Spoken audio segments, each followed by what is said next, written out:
Well, good afternoon, everyone. It's a pleasure to have you here, and we're just going to really get started because we want to leave a wonderful amount of time for question and answers. So let's just jump right into this conversation.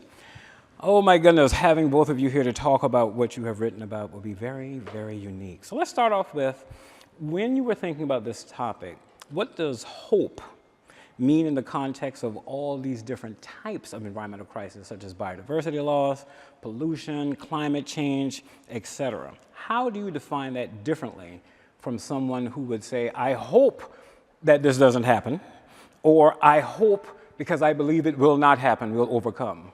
How do you define hope in this time? Well, I'm going to defer to the people who are in my book, the people who I went to about a dozen countries to meet, who refused to give up in the face of some daunting odds. And in one way or another, all of them said that hope is an action verb. It's not just sitting around and wishing for something to happen, it's going out and making it happen. And if it's miracles that we're looking for, then we have to make them ourselves.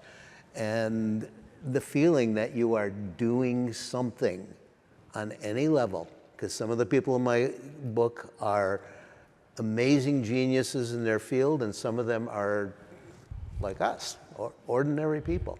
But everybody who is doing something feels a little more hopeful for making that effort. Perfect. Kate, your thoughts on it? Yeah, so I am a climate scientist, which makes it really hard to go to parties because when you introduce yourself as a climate scientist, everybody sort of turns around. But if you do back somebody into a corner and start talking to them, please invite me to all your parties. They generally will ask you, oh my gosh, isn't it hopeless? Or is there any hope? That's the question that I get asked over and over and over again. And my answer is, but really, my answer is that I think that's the wrong question, right? It's like asking, do you have hope you can clean the bathroom? Like, I don't know, just clean the bathroom. You know what to do. And when we think about climate change, this is not a mystery. We have known what is causing climate change since the 1800s. We know that it is greenhouse gas emissions, and we know where those greenhouse gas emissions are coming from. And most importantly, we know how to not do that. And so, sure, have hope, don't have hope, I don't care. Just get to work. Oh my goodness.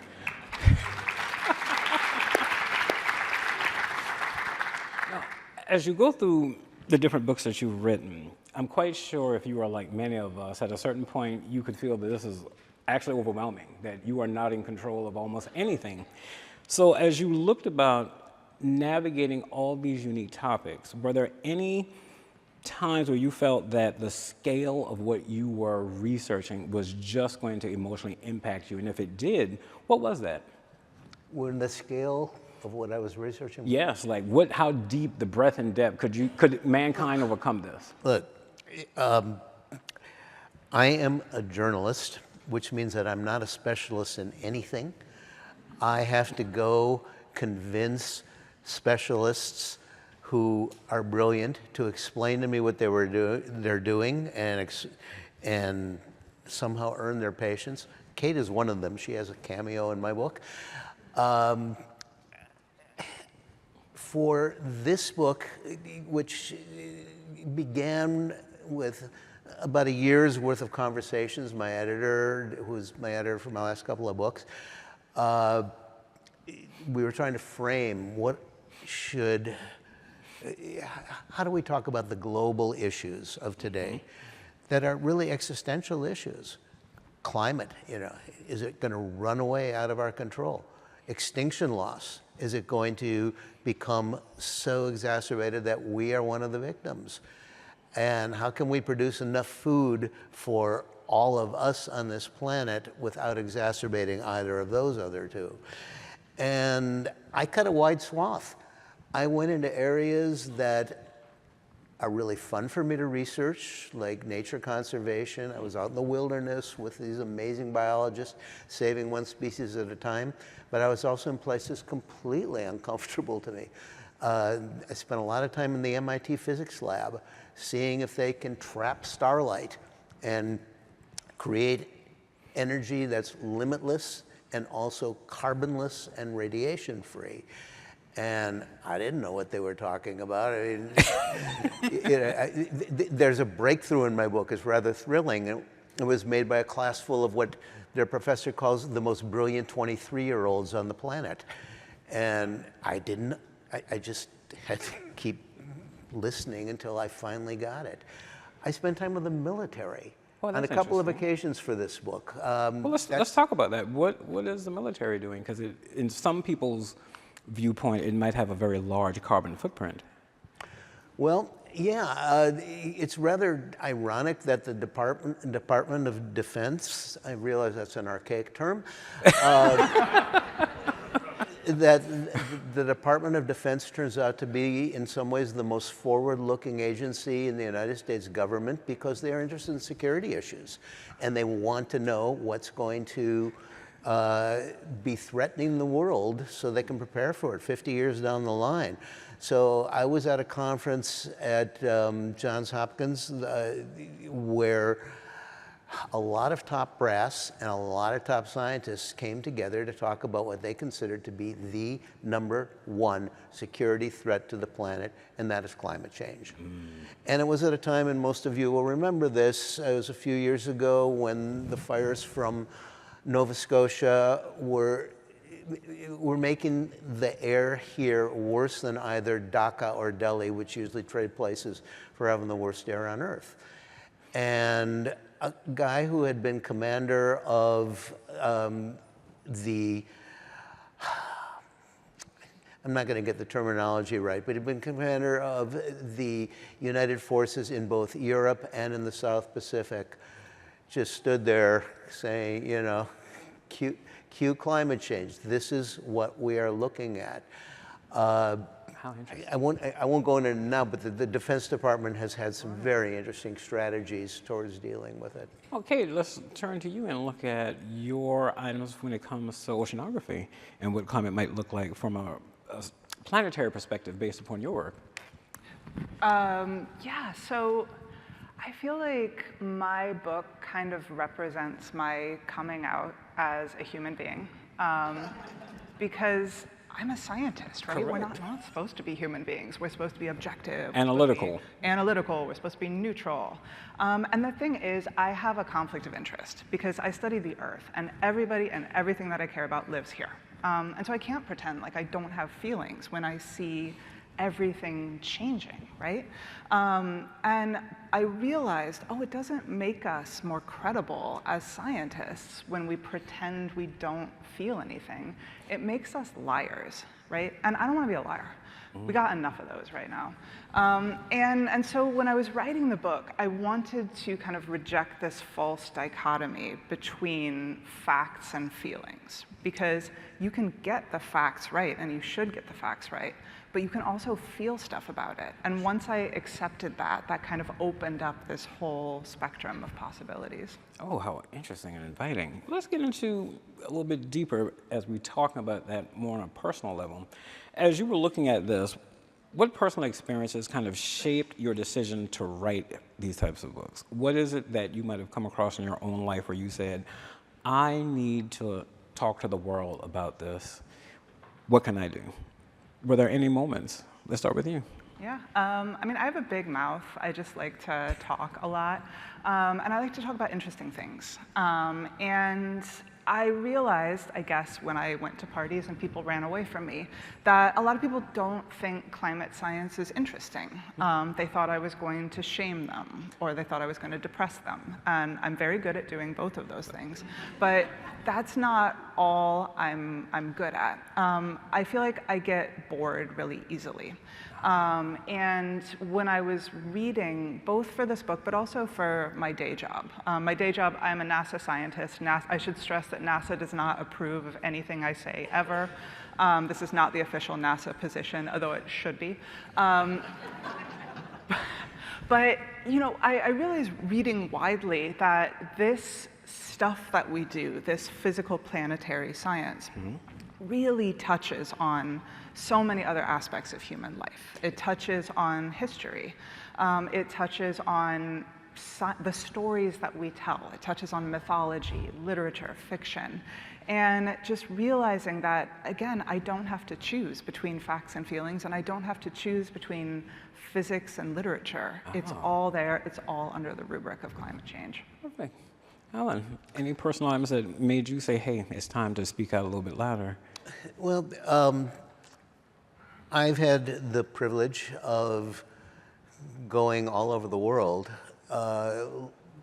as a journalist, but more and more over the past 25 years, I've been going to places where there were these disasters. A hole over Antarctica, glaciers melting in the Arctic, rainforests burning down on the midriff of the planet. My father's homeland, Ukraine, devastated by a nuclear explosion.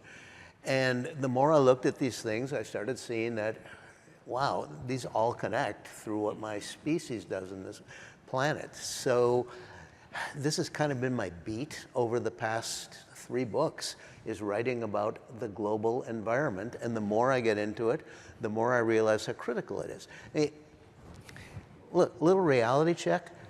You guys, thank you very much for being here. You are at the only environmental panel in this whole book event.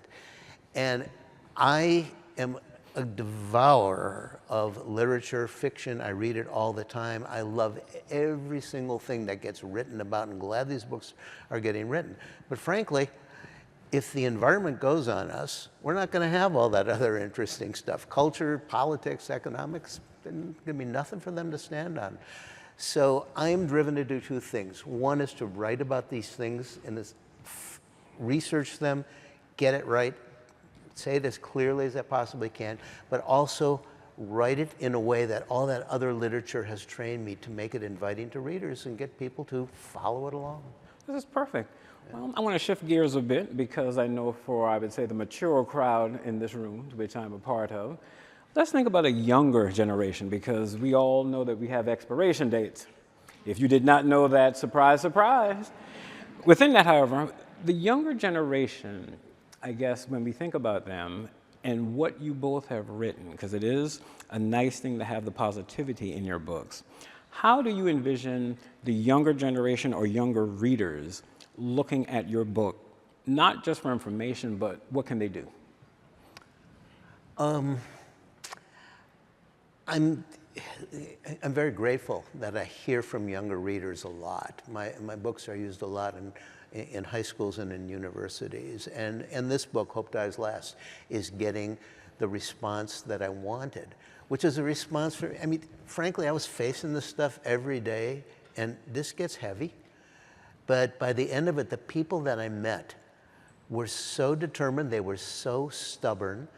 In many cases, they go against conventional wisdom, and they say, how do we know unless we try? And they pull off some miraculous things. And towards the end of the book, I feature some of the young people who, frankly, have gotten tired of waiting for our politicians to make the right decisions. So they're going up and they are screaming truth to power right in their faces. And they got some amazing results, which is inspiring to young people, and it's inspiring to me. I think young people like me, like I think all of us, can feel really torn between 2 very paralyzing poles, right? Either I have to act as an individual, and I have to drive my individual carbon footprint down to 0, and I have to do everything perfectly, or I have to be President of the United States. And if anybody in here would like to be President of the United States, please run, I will vote for you. But both of those are very paralyzing, right? To think you have to be perfect, or you have to be all powerful. And I reject that choice, because if you try to drive your personal carbon footprint down to 0, you will find that it's almost impossible. And it's almost impossible because you are embedded in a society. Speaking of, do you know who invented the concept of a personal carbon footprint? It was BP, British Petroleum. And it, as a concept, does make you feel helpless. It makes you feel like you can't do anything because you are part of a society.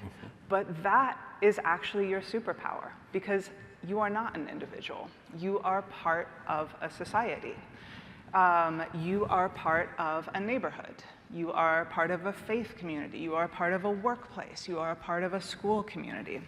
And so when you think that way, you realize that you are not an individual, and you have all of these levers to really move the needle.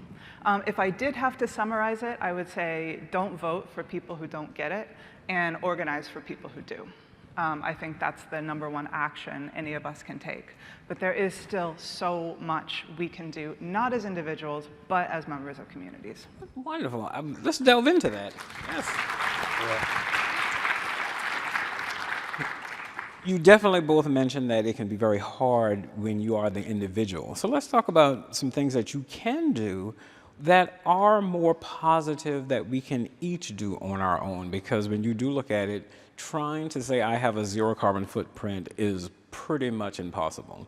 So what can we do on an individual level versus a society? Which I think it does mean we have to start with ourselves. What does it mean to actually say I care about this? So if you look at the polling, a very large percentage of Americans are somewhere between super freaked out about climate change to alarmed about climate change. The percentage of people who are hardcore climate deniers is in the single digits. Unfortunately, they are all in Congress right now, but it is in the single digits. So hardcore convinced climate deniers right now, those aren't the majority of the population by far. But if you look at the polling, something else jumps out at you, which is that most people wildly underestimate the fraction of other people who are alarmed or who care about climate change. So most people think, I care deeply about this, but I am alone. And you're not alone, but we don't know that because we don't know how to talk about climate change. We don't know how to talk to each other. And I think that's where everybody can take at least a first step, is finding new ways to talk about climate change. Because the bad news is it's a planetary problem that touches on literally every aspect of human life and civilization and everything that lives on the planet. But that's also the good thing about it, because it means there are so many different ways in. So whatever you care about climate change. And you have your own unique way to start talking to other people about it. All right. Alan, any comments on that? Because you have a long track record with this. Well, you know, the only thing that I'm competent in doing is, again, getting people to talk to me and then polishing words for infinite number of drafts until I finally get them in the right order. But the people who read my books, the people who are listening to us right now, all have agency. Every single one of you have agency. You know, Kate said the word organization. There are organizations out there. You know, every one of you knows how to use a computer and to search for something, and you will find a whole host of organizations that you can join forces with. You will have company, community, and together you will have power. And we absolutely need to do this. I know we've got busy lives. It's out of our comfort zone to have to go out and do something that we normally wouldn't want to be doing. I mean, frankly, I think of all the friends that I have in the world, millions of them, most of them would never run for office. And now it's time. We have to take the initiative and either run for office or get out there and support the right people. Because otherwise, we're all going to live in a very uncomfortable zone. It's going to get really warm and stormy. Well, before we leave this specific topic, I think I would like to delve in, because some of you might be thinking this. All right, we have this topic. It is a topic that I really don't want to talk over as Thanksgiving comes up. It's not the topic I want to have entering at the next cocktail party that I'm at or a family event, but it might be necessary. Or what happens if someone else brings it up in a very unique way? How do we start those conversations or have a response when someone says, so you're into that type of thing? You actually believe this is real? You think climate change is really happening to us? The Earth has been here for millions of years. How should one begin to have that conversation without making it aggressive or even cynically rebuttaled? I'd like Kate to answer first, Okay. because she's been teeing up for trolls for quite a while now. Yeah, so that's what I tried to do in the book. Yes. Is provide so many different weird ways that you can talk about climate change. And now you've teed me up, which means I have to talk about witches. I'm sorry. So I'm obsessed with this story. So when people, certain types of people love to tell climate scientists, like, hey, don't you know that climate has always changed? And we're like, yeah, we know, we told you that. But it is true that if you look at the history of Earth, we have been in many very, very different climate states. And some of those different climate states have affected people. So for example, in Europe, in kind of the early modern era, 1500s, 1600s, there was a series of volcanic eruptions that emitted so much gas and dust into the stratosphere that it blocked the sun. And it made it a little bit colder in Europe. It changed the climate. And Are we thinking like Krakatoa? no, well, kind of like Krakatoa, earlier than that. But that is what we call the Little Ice Age. So it's about ½ a degree Celsius colder. The weather was weird. There were a lot of storms in the North Sea. And what you can see if you look at the historical record is an increase in the number of people who are accused of witchcraft. And if you look at what the witches are accused of doing, it is messing with the weather. It is causing storms. It is sinking ships. It is killing livestock. And so I'm not saying that climate change is going to lead to more witch burning, but it is an example of how climate change has impacted human societies And how we think. in the past. And so thinking about novel ways to talk about the only thing that I think really matters about climate change, it's not the physics, it's not the science, and that really pains me to say that because I am a card-carrying nerd. It is the fact that climate change doesn't happen in one of my computer models. It happens in the real world. It happens to us. And finding ways to talk about what that means for us as a society, what that means for us as humans, and what that has meant for us in the past, I think can be a really compelling way into conversations. Wonderful here. Alan. Every climate denier I have ever met knows what's going on. They know the weather's changing. I've got one chapter that is set in a rural area in upstate New York. It was Trump signs everywhere, and yet these people were farmers, and they know what's going on.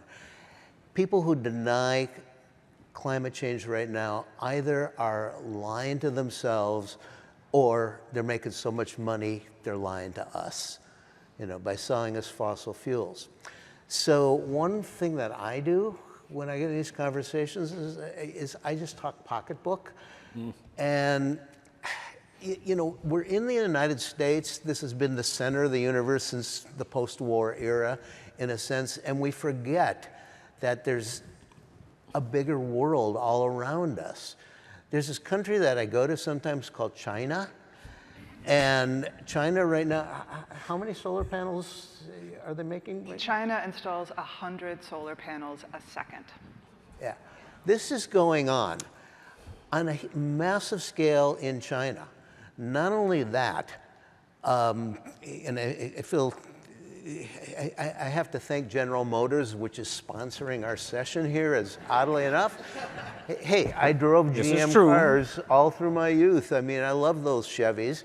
But the fact is, in China right now, they are making models, dozens of models, all price ranges. The lowest one is getting 250 miles per charge, up to 600 miles per charge.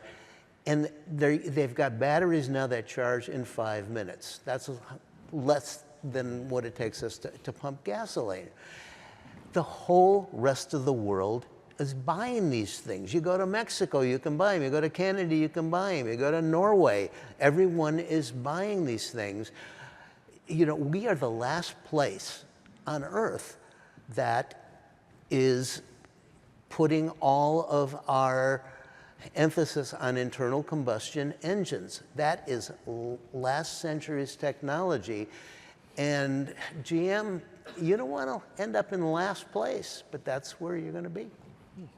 An interesting future.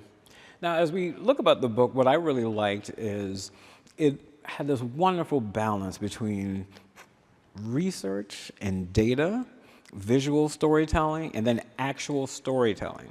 So as you started to navigate this, both of you, over your different books, how did you decide how you were going to center certain topics? Was it going to be the data that was going to be more important to get out so people were aware of, hey, here are facts, which can be interesting things some days, depending on the weather, followed by, hey, it is more important for you to understand how those facts actually impact you as an individual, which gets into a bit more of a narrative and emotional.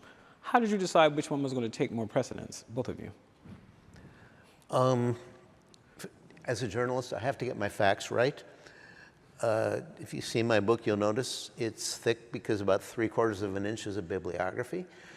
And I have to not only get a source, but I have to get a corroborating source. But my readers, like me, are human beings. And it's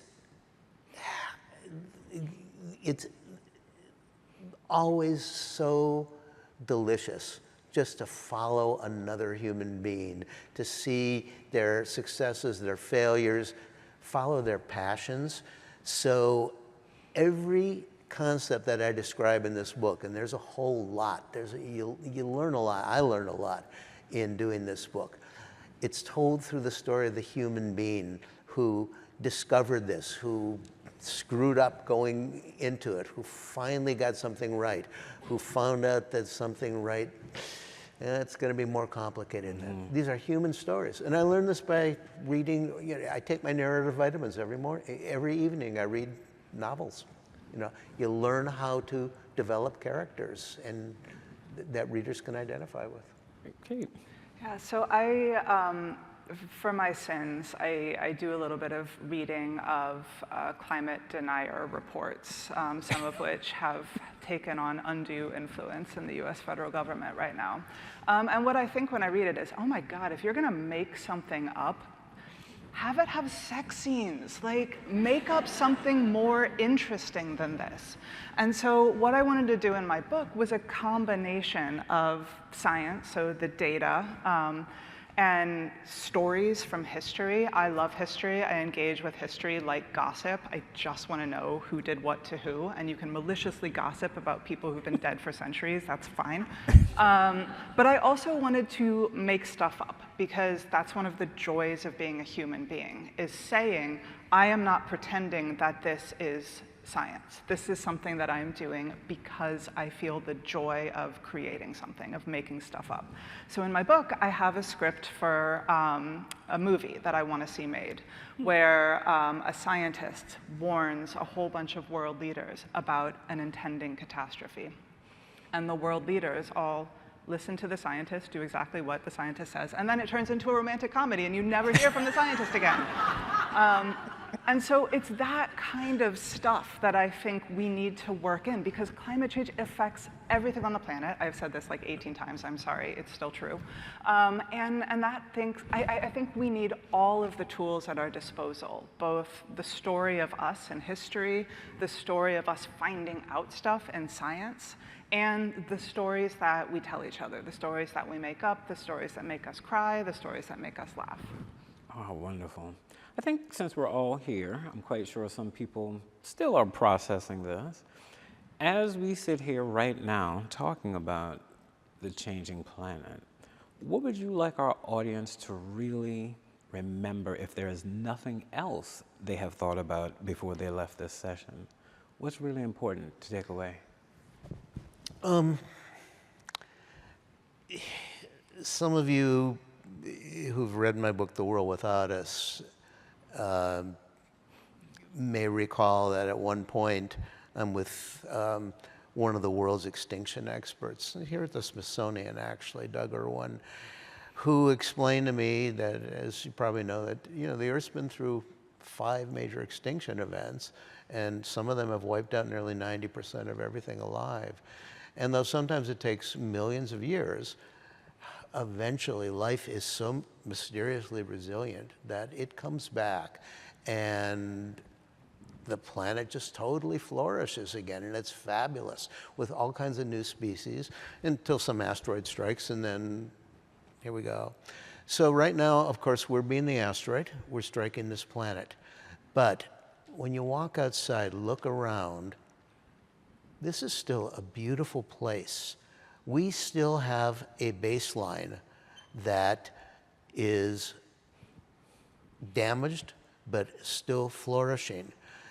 We have got an atmosphere right now, we know, and Kate explains it so clearly in her book, we know where we are headed, and we know that if we stop burning things today, we would not be increasing global warming. We'd have to deal with what's already up there. But we're still alive, so it's still manageable. We've still got a chance, but we can't wait. We have to start now. Kate. Yeah, so I originally trained as an astrophysicist. I was a cosmologist. I studied the entire universe before I made the transition into the physics of the Earth. And since I got my PhD, we have now identified 5,000 or upwards of 5,000 planets orbiting other stars. And there are obviously 9 planets, sorry NASA, Pluto counts, in our solar system. Because I have this training in astrophysics, I feel really confident in saying that all of those other planets are garbage. This is the only good planet. This is the only one that matters. If you're going to go to Mars, you're not going to go to Mars. Mars sucks.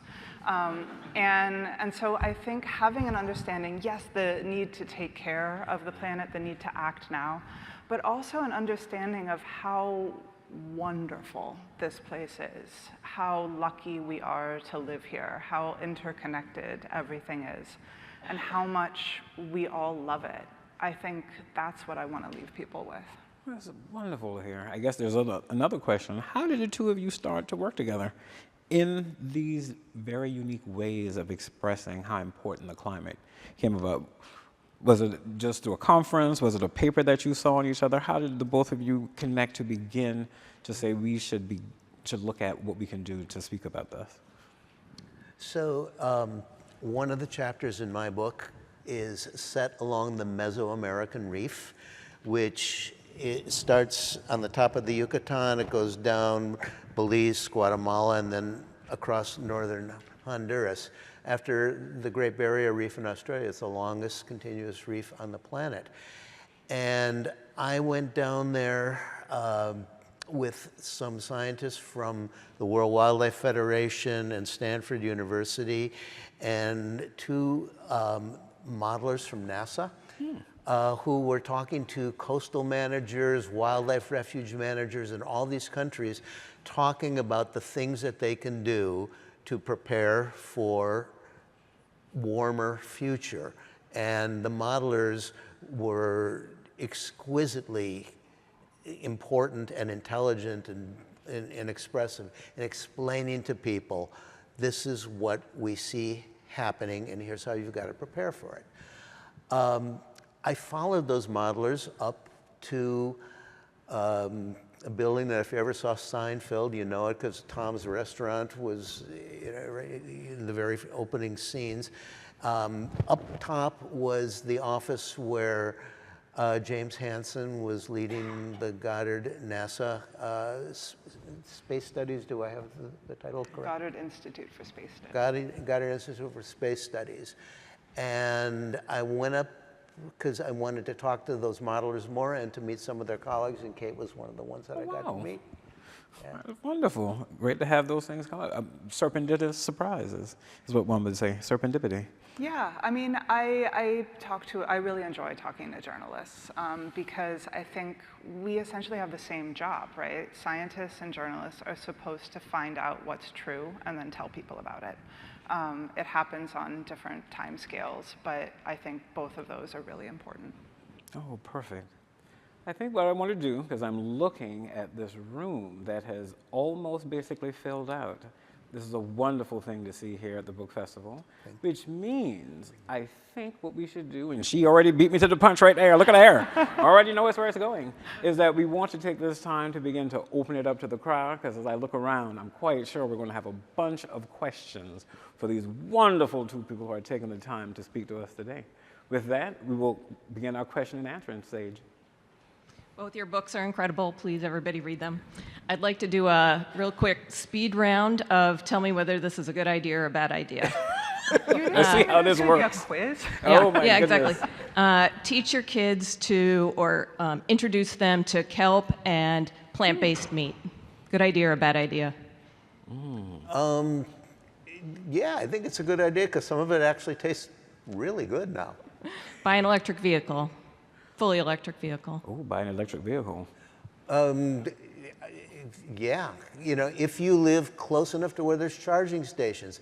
If we let the Chinese in here, like overnight, there would be charging stations in all directions. There would be this necklace going from coast to coast that we would be able to charge up. I live in a rural area. I'm too far away, but I have plug-in hybrids, and I'm hoping that there'll be enough charging stations to have a full EV next time. But also support public transport and walkable cities. Sorry, GM. Sell my vacation house on the coast to a climate denier. Ooh. That sounds like a trick question there. There's a little bit of a trick question, trap door there. Oh, that was a declarative statement. Go for it. Home solar panels. Ooh, home solar panels. I have them. Yeah, my house is powered by the sun. It has been for a long time. Have heat pumps throughout. Saved a lot. We've saved a lot of money, and it's a lot cleaner inside. Yeah. Induction stove too. Oh, I have an induction stove, and it is now my only personality trait. I invite people over to watch me boil water. It boils water in like 30 seconds, and I was not paid by Big Induction to say that. And do each of you have one other idea to share? Oh, interesting. Any ideas that would be helpful on that? What can we do to improve? Take your kids out into nature, get them away from the screen, get them to fall in love with the planet, and also, this is really important, take them to museums, take them to concerts, take them to libraries, because a lot of kids are really angry now because of what older people have done to the planet. And you want them to feel proud of the human race as well. And there's nothing like the arts to express how beautiful we can be. You know. Perfect. How wonderful. So I have an answer to the question of what can one person do? Mm-hmm. So to help save the climate, everyone can go vegan and adopt a plant-based diet, because we all know animal agriculture uses vast amount of land and resources and water. It's very inefficient use of resources, and it's a big contributor to methane gas and greenhouse gases. So that's a very simple solution, and we can all do that and be healthier. Very true. As well. Thank you. Mm-hmm. Comments? Can I respond? I haven't eaten red meat myself for going on 50 years, and yet trying to change, human consciousness. We did evolve to be omnivores. I think Michael Pollan had it right. Eat food, mostly plants. I don't try to talk people out of eating meat because it's really hard to do that, but eating less meat is simply healthier for them and for the planet, and usually, that's acceptable. Any comments? Yeah, I mean, to zeroth order, the things causing climate change are fossil fuels and cows. And anything that we can do to consume less of them is net good for the climate. But I agree that food is such an emotional issue for people, and I'm really bad at telling people what to do. And so I don't necessarily want to be in that position. Understood. Yes, sir. I think she was there first. Oh, good. I'm really concerned about how much energy AI is consuming. Oh, what an interesting, that is a whole nother session. That is a whole nother session. It is. Pretend I'm an AI executive that has been on a podcast and just told you that the first and last kilowatts should go to AI because we're going to solve climate change. All right, here's a response that we all want to hear to that question. Yeah, so in my book, I actually meet with Google's head of AI climate division, and he's quite clear about the hopes he has for AI, and the fact that AI is going to crash into some limits of what it can do. So we have to be doing all the other things that you have been hearing here. Now, in my book, I go into a couple of technologies that, if we can get them to work, could produce enough energy that would make AI viable. One of them is nuclear fusion, which I know it's always been perpetually 20 years down the road. We are closer to it than ever, and that could be really helpful. The other is a form of, they used to call it hot, dry rock, but basically wherever you're standing, you drill far enough, you're going to hit something hot that we can tap that heat, pump water down there, get steam, turn turbines, and it's limitless. There's no mining involved. They have come up with some techniques that I describe in the book that can drill deeper, faster than we ever could before. This stuff, might possibly, help mitigate all this. But I'm going to go back to China for a second. China has developed a form of AI called, is it DeepSpeak? DeepSeek. DeepSeek uses about 1/10 of the amount of energy of any of ours. So come on, folks. We are not the center of the universe anymore. We're going to be left behind here. Perfect. All right. Hi. So you said that Pluto was a planet. I just wanted to know if you had any words for Neil deGrasse Tyson.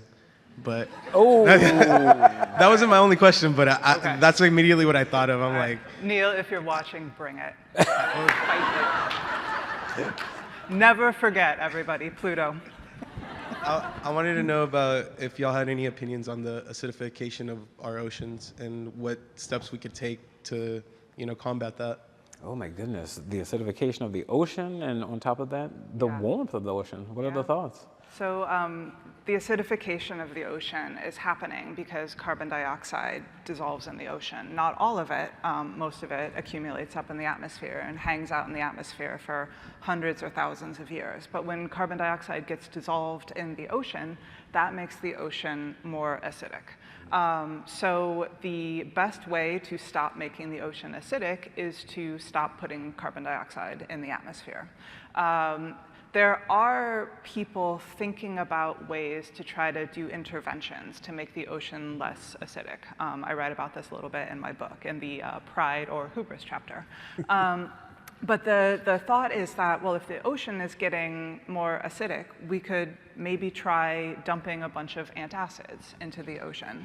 That sounds really actually scientific to do. What? Just do that. And What could go just wrong? like the human body. Yeah. I'm having indigestion, I'll just take some Pepto-Bismol, that should fix it. Yeah, but ocean acidification is a symptom of the same thing. It is connected to climate change. It is caused by the same thing that climate change is caused by. I have 3 different chapters in my book that talk about the seas as being really significant in our future. Two of them are about food that we can get from the sea. And one of them is about accepting the inevitable that most of us live on coastlines or within 200 kilometers of them, and those coastlines are going to be changing. So one is about how to build on the sea. Instead of having cities be swamped by climate change, learn to rise with them. But the sum total of all this is that the ocean is going to be absolutely critical to our future in ways that we've never fully exploited before, or in some ways we've overexploited, so we have to learn how to live with the sea. And there's going to be a rising interest in the pH of the seas when we find out how it also affects the food supply out there. Interesting. So Water World, here we come, if you remember that movie. All right. Hi, I do climate planning as a profession, only 3 years in. It's been a tough 3 years, and just kind of wanted to acknowledge, thank you, that there's probably a lot of people in this room and in this city that has been their whole life, their whole career. And the last 8 months have been nothing but turmoil.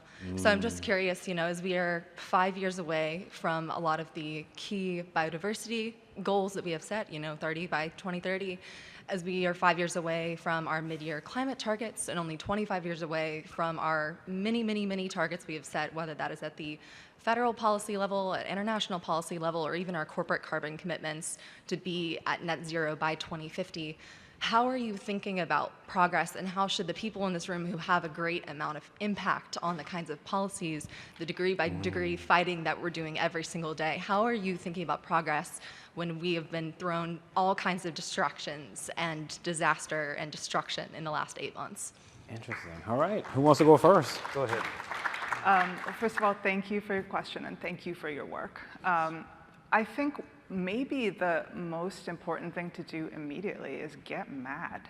I'm mad, and it's okay to be mad because that's motivating to say this is not okay, and what is being done is not in the best interest of the country or the planet. I think acknowledging that and naming that is really useful. The anger chapter was by far the easiest for me to write in the book.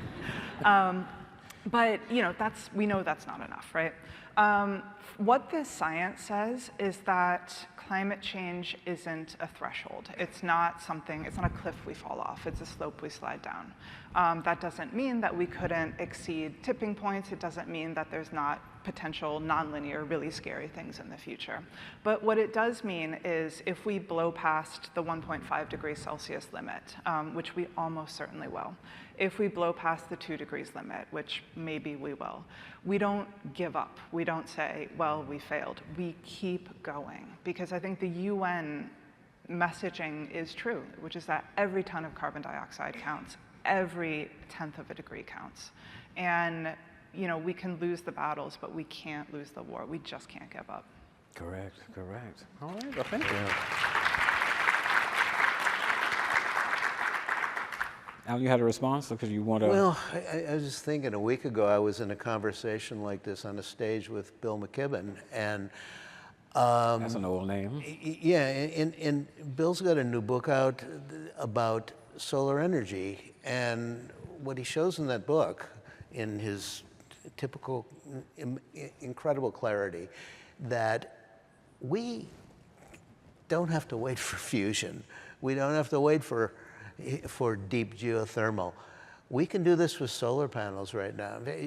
One of the most hopeful stories in my book is in one of the worst places I've ever been in, and I've worked in over 60 countries. This was a Rohingya refugee camp on the Bangladesh border. And it's just horrible. These people are living in these plastic-covered huts, in these refugee tents, and it's broiling hot in there, except in this one camp that I went into, where each hut had a little solar panel on top of it, and there were these antenna on bamboo with a little transponder. It turns out that they were all wirelessly connected to one another. Inside they had like an electric bulb, they had an electric fan, which was life-changing, And they had this little box that was a battery, but it was also a wireless opportunity that if they needed more energy at the end of the day so the kid could finish his homework, they could press a button and they could buy extra energy from the neighbor, or they could sell. It was wireless trading, and each cluster of houses was surrounded by more clusters of houses that could do it. And you could do this wirelessly ad infinitum. In Dhaka, they were doing it with electric rickshaws. You know, it's sort of the EV capital of the world. And now they've got these solar chargeable electric rickshaws that at the end of the day, when they park them up, the excess energy left in their batteries feeds into the grid. I mean, these are simple technological solutions that we already know how to do. perfect. And I'm with Kate. We get mad and we make this happen. Perfect. Thank you for the question. All right, you guys are going to be our last items. We have like 10 minutes left, so let's try to get this in. All right, yes, sir. Yeah, thank you so much for your writings. I just want to say that it feels like a common feeling to have that we're not doing enough, and I myself have even considered switching careers for a postgraduate degree in climate science. So I want to ask if either of you have any opinions or tips on how people can add to this climate revolution that feel like they're making a difference, and if you have any recommendations for quality climate science degrees. Interesting. Well, you're talking to some experts here. Welcome. Yeah, I think the thing that I've really realized is that you don't have to be a scientist to be part of solving climate change. In fact, maybe it's better not to be a scientist, right? You see all these headlines that are like, scientists concerned about melting ice sheets, like scientists concerned about emissions. And you're like, what planet do the rest of you live on, right? And the thing is that as scientists, we have a special skill set, right? We can describe the problem, we can tell people what's happening, we can tell people what they might expect in the future. But if you look at what is causing the problem, what's causing the problem is the way we generate electricity, the way we get around, the way we make stuff, the way we eat. And my advice to somebody who really wants to make a difference is identify one of those areas where you can apply your skill set. Because if you are not interested in the work you do, if you don't love the work you do, you're going to burn out. And so figuring out where can I use my skills and where can I use my passions to reduce emissions in one of the many sectors that are contributing emissions, that might be even more helpful than being a climate scientist, although being a climate scientist is really fun, and I recommend it. But I'm just going to pick one example. This may not be your passion, and following your passion is always the best advice, you know, to give anybody. But I have several chapters in this book that's about food, because as Kate just said, you know, the way that we make food is one of the things that is really worsening the climate situation. Nitrogen fertilizer is, you know, it was amazing when it was invented. Suddenly we could grow all this plant life on the planet and feed many more of us, except in ecology, whenever you increase the food supply, the population rises, and then, you know, there's more people demanding more food. So we're in this situation right now. There's some really exciting stuff going on in how to get around the use of nitrogen fertilizer and still grow enough food so we don't, you know, bring the population down by culling every third person. You know, that would not be ethical. Perfect, yes. It would disrupt things. So, but the workarounds that I found that people were doing for, to try to get around using fertilizer, that's game-changing stuff on a very basic level, because, look, we are all addicted to two substances. Every one of us in this room, possibly some of you more, but we're all addicted to energy and we're all addicted to food. Correct. And if we can work on that food thing, man, that could make a difference. Thank you for your question. Yes, ma'am. I'm a science writer, so I spend all day long writing about all the terrible things that are going to happen if climate change continues. And what I see is a lack of imagination for the positives and what could happen if, if we get it right, I think that's been said before. So what are both of your guys' tips for how we shift our collective imagination towards the positives? Well, I love that you asked that question, because the guy who I started out my book with, who did something that all biologists thought was impossible, he resuscitated the Mesopotamian marshes after Saddam Hussein had drained them to flush out Shiite rebels. And he says the word impossible just implies to him a lack of imagination.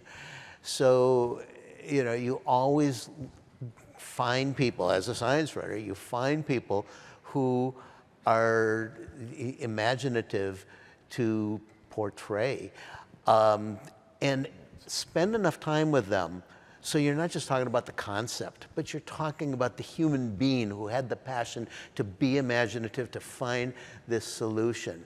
And get to know them enough so you find out like what their warm side is.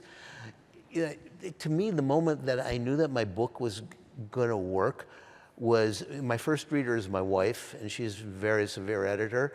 And in one of the most technical chapters of the book, she's reading it while we're in bed, and I can see what she's reading, and she's laughing.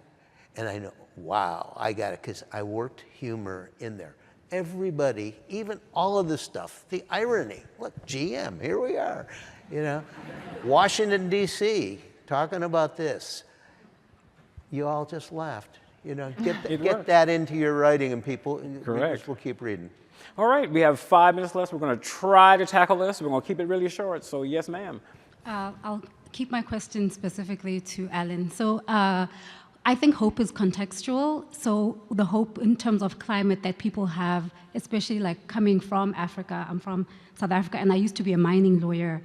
And my question is, as we're talking about some of the solutions that are providing hope here, such as solar panels and so forth, there is the way that some of these minerals are accessed in the African continent then creates its own set of challenges there. So when we're talking about hope, what does hope look like for communities in the developing world that don't necessarily have all the access and tools and platforms that have been created in this type of environment?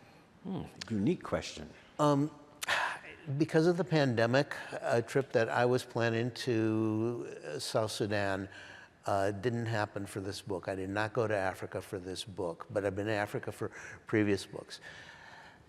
There are wonderful things happening in Africa right now. What I was going to see in South Sudan was very similar to what I got to see in that Rohingya refugee camp, is leapfrog technology between cell phones and solar panels, which are really inexpensive. We don't need huge infrastructural networks for transmitting energy. And that is happening in leaps and bounds. McKibben's talking about, in Pakistan right now, they are buying these cheap sheets of solar stuff that they just lay on the ground. And they have now, these are just Pakistani farmers who got completely flooded out a couple of years ago. You can remember those deluges that hit. They have laid down enough solar energy in that country in the past 2 years to accommodate something like 20% of the grid. I mean, in some ways, because developing countries are not so tied to this infrastructure, they've got a lot more freedom, and I think that's where we have to go. Thanks for the question. Yes, sir. Many stories in the papers recently talking about how our government is no longer going to be collecting or disseminating climate data. And I'm just wondering if there are private groups that can fill in that gap and so that information is not lost. Interesting. I wonder if we can actually say that aloud, because then they know the secret. Look at there. All right, let's try. The National Climate Assessment has been taken down, the 5th National Climate Assessment. You can email me, I will send it to you. There are also nonprofit groups trying to get the website that was taken down up and running. There is data sets are being rescued, but there is a really important infrastructure that is being destroyed. And so there's there are things that we can do to take care of the data and make sure it doesn't disappear, but it is also worrisome that our ability to get new data is being compromised. All right, I'm going to try to do this way. I want to hear both of your questions, and we'll let them have the final response. So let's have you both ask your question before we actually end this up. Thanks. I'm a physician that works on plastics, and one of the things is that plastics production is growing and doubling and will double and triple by 2050, and accounts right now for 5% of global emissions, but that will grow. And right now, if we keep production as is, that would account for 25% of the allowable carbon budget to limit temperatures. So I was just wondering how whether plastics comes up in your work or in your communications. All right, perfect. And next question, and this will end it out. Quickly, please. Thank you. So I had a question in regards, so I studied environmental science in undergrad, and I'm currently using remote sensing for different kinds of climate modeling. But there's a lot I learned in my undergraduate studies about waste and sustainability. And I feel like my job isn't really fulfilling all that knowledge and information that I learned, and I want to spread it, and I'm angry, and I want everyone to learn and understand that those things are important and can be incorporated into their lives. So I wanted to start writing. So do you have any? I want to start writing, but I'm afraid to, and I want to share. All right. I got you want to be a writer. So we have plastics and how to get into this field as our last item. All right, plastics bad, just right. In reverse order, you will. I'm always scared of writing. It terrifies me, but it has to be done. So just start writing. All right. You're going to love the chapter in my book about seaweed, because it turns out we can make plastic out of seaweed more economically than we can make it out of hydrocarbons, more cleanly, and when that stuff washes its way back to the ocean, dissolves back into seaweed. So wonderful. I don't have time for the details All right right. here. They are going to be at the book signing. So let's again thank you. Round of applause for our two wonderful presenters.